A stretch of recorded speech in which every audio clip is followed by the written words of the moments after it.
This pigeon saved an entire army battalion. Heroes never die. Introducing our protagonist, Jeremy, a carrier pigeon who was in the employ of the US Army Signal Corps during World War I. You see, back in the oldie times, radio technology was, kind of dog shit. So carrier pigeons were still the meta for DMing the homies memes over distance.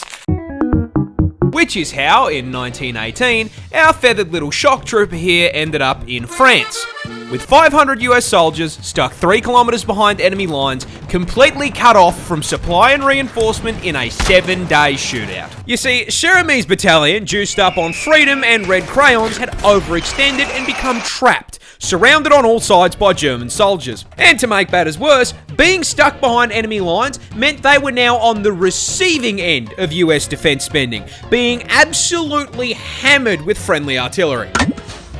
Now, stuck as far away as they would have had more luck using their radio as fucking nunchucks than a comms device. So they began sending out carrier pigeons in an attempt to tell command to stop fucking shelling them and help on the point. However, the Germans were having none of that shit and shot every single carrier pigeon the battalion sent out of the air like they were running an AIM Labs warm-up. Until only one remained, Jeremy. Desperate and rapidly running out of soldiers, the battalion wrote a message and attached it to Jeremy, sending him into the air and watching him sail above the trees. And just when they thought he was clear,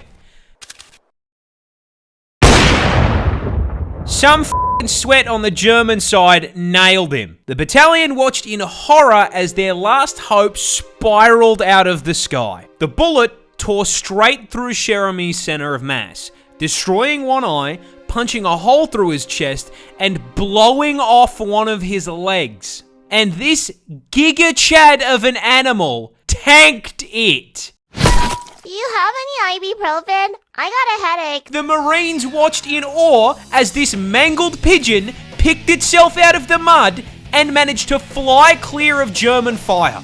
Jeremy made it the whole way back to base, delivering the message and saving a total of 194 soldiers. Not only did he get the job done, but he f***ing lived. He was granted one of the highest military honors the French army could provide and sent into retirement with his trainer. And when he eventually did pass several years later, he was preserved and placed in the Smithsonian, where you can go see him today. There he is. Absolute f***ing legend.